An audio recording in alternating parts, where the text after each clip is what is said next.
എല്ലാ ദിവസവും രാവിലെയുള്ള പ്രീ മാർക്കറ്റ് റിപ്പോർട്ടിലേക്ക് കിടക്കാം. ഇന്നലെ RBIയുടെ ഭാഗത്തു നിന്ന് റിപ്പോ റേറ്റുകളെല്ലാം തന്നെ അൺചേഞ്ച് ആയിരുന്നു. GDP ഫോർകാസ്റ്റ് ഉയർത്തിയിരുന്നു. പോസിറ്റീവായ രീതിയിലാണ് മാർക്കറ്റിൽ ഇത് നിലകൊണ്ടിട്ടുള്ളത്. വലിയ റാലി രേഖപ്പെടുത്തിയില്ല എങ്കിൽ കൂടി മാർക്കറ്റ് ഈ ഒരു ന്യൂസ് പോസിറ്റീവാണ്. അറ്റ്ലീസ്റ്റ് റേറ്റ് കട്ട് നിലനിർത്തിയല്ലോ. ഇത്ര ഹൈ ക്രൂഡ് പ്രൈസ് ആയിരുന്നിട്ട് കൂടിയും FIS കഴിഞ്ഞ കണ്ടിന്യൂസ് ബൈയിങ്ങിന് ശേഷം ഇന്നലെ അവർ 943 കോടി രൂപയുടെ സെല്ല് നടത്തിയിട്ടുണ്ട്. ഇത്രയും നാളും, അതായത് ഇത്ര നാളും മീൻസ് ഒരു 4-5 ദിവസത്തിൽ കൂടുതൽ അവർ കണ്ടിന്യൂസ്ലി ബയേഴ്സ് ആയിരുന്നു. ഇന്ന് ഒരുപാട് കമ്പനീസിൻ്റെ റിസൾട്ട് വരുന്ന ദിവസമാണ്. ഒരുപാട് കമ്പനീസിൻ്റെ റിസൾട്ട്. ഇതിൽ അറ്റ്ലീസ്റ്റ് കുറച്ച് കമ്പനീസിൻ്റെ റിസൾട്ട് നമുക്കൊന്ന് ഡിസ്കസ് ചെയ്യാം.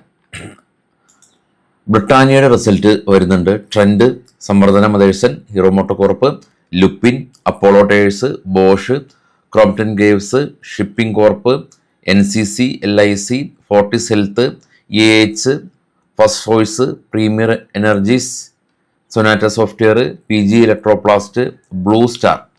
ഇതാണ് റിസൾട്ട് വരുന്ന ലാർജ് ക്യാപ്പ് കമ്പനീസ്.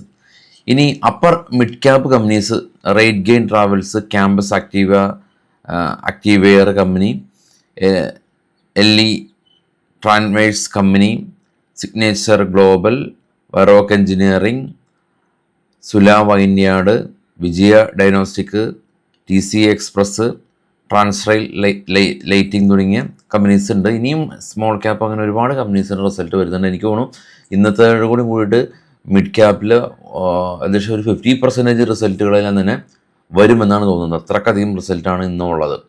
ഇനി നമ്മൾ മാർക്കറ്റ് ക്ലോസ് ചെയ്തതിനു ശേഷം ഗ്ലോബൽ മാർക്കറ്റിൽ ഉണ്ടാക്കിയ ഇമ്പാക്റ്റുകൾ കാണാം. ഏറ്റവും താഴെ നാസ്ഡാക്ക് 221 പോയിൻറ്റ് ഫോളായിരുന്നു. ഡോ എന്നാൽ പോസിറ്റീവിൽ ക്ലോസ് ചെയ്തു. അതിന് മുകളിലുള്ള 2 യൂറോപ്യൻ മാർക്കറ്റ് മിക്സ്ഡ് സെൻറ്റിമെൻറ്റ്സ് ആയിരുന്നു. ഡാക്സ് 76 പോയിൻറ്റ് അഥവാ 0.29% ഫോൾ ഉണ്ടായിരുന്നു. ഇപ്പോൾ ട്രേഡ് ചെയ്യുന്ന നിക്കി ജപ്പാൻ മാർക്കറ്റ് 1.74% ഫോളിലാണ്. കൊറിയ കോസ്പി 4% ഫോളിലാണ്. നാസ്ഡാക്ക് ഫ്യൂച്ചറും ഡോ ഫ്യൂച്ചറും മിക്സ്ഡ് സെൻറ്റിമെൻറ്റ്സ്. നിഫ്റ്റി ഒരു ഫ്ലാറ്റ് ഓപ്പണിങ് ആണ് ഇൻഡിക്കേറ്റ് ചെയ്യുന്നത്. ബ്രന്റ് ഓയിൽ താഴെ പോയിട്ടുണ്ട്, $79. ബിറ്റ്കോയിൻ 64,000 സസ്റ്റെയിൻ ചെയ്ത് നിൽക്കുന്നുണ്ട്. സിൽവർ 63, ഗോൾഡ് സ്പൈക്ക് ചെയ്തു $47 ഉയർന്ന് 4,294 എന്ന നിലയിലേക്ക് എത്തിയിട്ടുണ്ട്. ഇനി നമുക്ക് ഓപ്പൺ ഇൻട്രസ്റ്റ് പരിശോധിക്കാം. അതിനു മുമ്പ് സ്റ്റോക്കുകളുടെ വാർത്തകളിലേക്ക് പോകാം. നിങ്ങൾക്ക് ലോകത്തിൻ്റെ ഏത് കോണിലിരുന്നും സ്റ്റോക്ക് മാർക്കറ്റ് പഠിക്കാം. അതിപ്പോൾ ബേസിക്കും ഓപ്ഷനും ക്രിപ്റ്റോയും കമ്മോഡിറ്റിയും ഫോറക്സും പഠിക്കാൻ സാധിക്കും. 1 വർഷത്തെ സപ്പോർട്ടോട് കൂടിയിട്ട് നിങ്ങൾ ഓൺലൈൻ എടുത്തതിന് ശേഷം നിങ്ങൾക്ക് ഓഫ്ലൈനായിട്ട് കൊച്ചിയിലോ കോഴിക്കോടോ വരാൻ പറ്റുന്ന സമയത്ത് അത് കൺവേർട്ടും ചെയ്യാൻ സാധിക്കും. ഇനി നേരിട്ട് ഓഫ്ലൈൻ നമ്മുടെ സെൻറ്ററിൽ വരാൻ താല്പര്യമുള്ള ആളുകൾക്ക് അങ്ങനെയും ജോയിൻ ചെയ്യാം. ഈ ആഴ്ച ക്ലാസ് ഉണ്ട്, എല്ലാ ആഴ്ചയും ക്ലാസ് ഉണ്ട്. തിയറി ക്ലാസ് മാത്രമാണ് വീക്കെൻഡ് ഉള്ളത്. പ്രാക്ടിക്കൽ ക്ലാസ് മാർക്കറ്റ് ഡേയ്സിൽ നിങ്ങൾക്ക് വരാം. അപ്പോൾ ഫസ്റ്റ് കമൻറ്റിൽ നമ്പർ പിൻ ചെയ്ത് വെച്ചിട്ടുണ്ട്. സ്റ്റോക്കുകളുടെ വാർത്തകളിലേക്ക് പോകാം. ബൈസൽ റെക്കമെൻഡേഷൻ അല്ല, നമ്മൾ കളക്ട് ചെയ്തിട്ടുള്ള വാർത്തകളാണ്. Naveen fluorine company net profit 243 കോടി രൂപ കരസ്ഥമാക്കി. 117 കോടി രൂപയിൽ നിന്ന് പ്രോഫിറ്റ് ഉയർന്നു. Cummins India company net profit 7% ഒരു ഇടിവുണ്ടാക്കി, എന്നാൽ റവന്യൂ ഉയർന്നിരുന്നു. PB ഫിൻടെക് കമ്പനി പോളിസി ബസാറാണ് ഒരു 92% ഇയർ ഓൺ ഇയർ നെറ്റ് പ്രോഫിറ്റിൽ വർധനവ് രേഖപ്പെടുത്തി. ബയേഴ്സ് കോർപ്പ് 15% നെറ്റ് പ്രോഫിറ്റിൽ വർധനവ് രേഖപ്പെടുത്തി. JK Lakshmi cement net profit 28% കുറവ് റിപ്പോർട്ട് ചെയ്തു. Neuland laboratories company net profit അവർ 148 കോടി രൂപ കരസ്ഥമാക്കി. 14 കോടി രൂപയിൽ നിന്ന് പ്രോഫിറ്റ് ഉയർന്നു.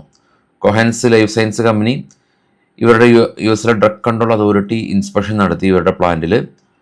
അപ്പോൾ EIR റിപ്പോർട്ട്, അതായത് ഇൻസ്പെക്ഷൻ റിപ്പോർട്ട് കൊടുത്തില്ല, മറിച്ച് കുറച്ച് റീസൺ അവർ പറഞ്ഞു, ഒബ്സർവേഷൻസ് റൈസ് ചെയ്തിട്ടുണ്ട്. EIR റിപ്പോർട്ട് കിട്ടിയിട്ടില്ല, ശ്രദ്ധിക്കുക. SIS company net profit 9.4% year on year വർധനവ് രേഖപ്പെടുത്തിയിട്ടുണ്ട്. ആസ്റ്റർ ഈ തവണ നെറ്റ് പ്രോഫിറ്റിൽ 81% കുറവ് റിപ്പോർട്ട് ചെയ്തു.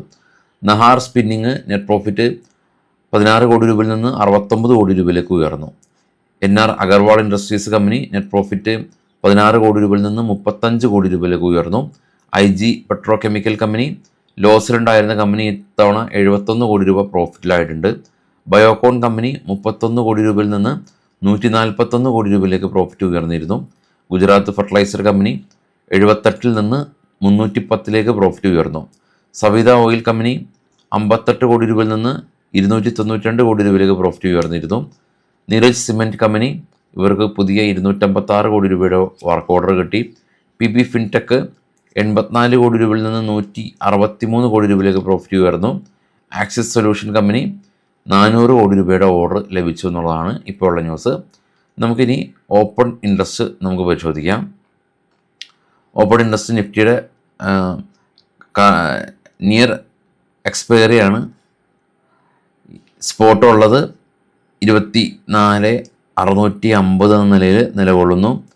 കോൾ റേറ്റിംഗ് കൂടുതൽ കാണുന്നുണ്ട്. 0.74 ആണ് PCR. അതായത് കൂടുതൽ കോൾ റൈറ്റ് ചെയ്തിട്ടുണ്ട്. കാണാം അറ്റ് ദ മണിയും അതിൻ്റെ പരിസരത്തെല്ലാം കൂടുതൽ റൈറ്റിംഗ് ഉണ്ട്.